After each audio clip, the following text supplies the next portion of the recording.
Hey guys, today is a do-it-yourself 4th of July collaboration hosted by Life at 50 and Beyond, and it's in loving memory of Nana.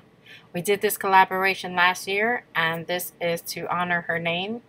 So please be sure to check the other ladies' links. It will be in the description bar. There will be a list of everyone who is participating.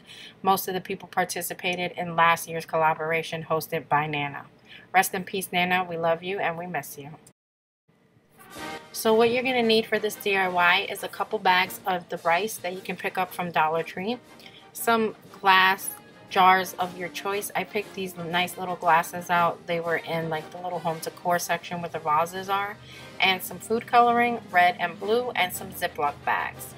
So what you're going to do is add 2 bags with rice. One will be for the color red and one will be for the color blue. You just add a few drops of the food coloring in there, mix it in with the rice to get the color that you need, which is red, white, and blue. So this is a really easy DIY. It's inexpensive and it'll be perfect for any 4th of July barbecue. So then you have your red rice, your blue rice, and of course you need your white rice. All you're going to do is go ahead and add your red rice into the glass that you're going to use, then your white rice, and then the blue rice, and you're done.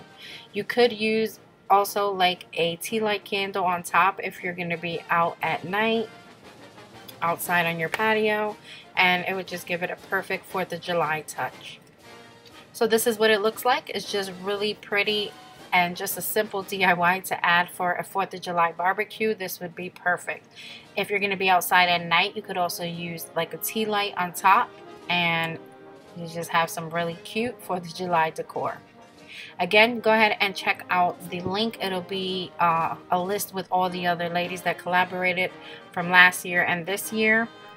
And again, if you knew Nana and if you were subscribed to her channel, leave a comment and just say what you loved about Nana. So again, thanks for watching, and I'll see you guys in the next video. Rest in peace, Nana. We miss you.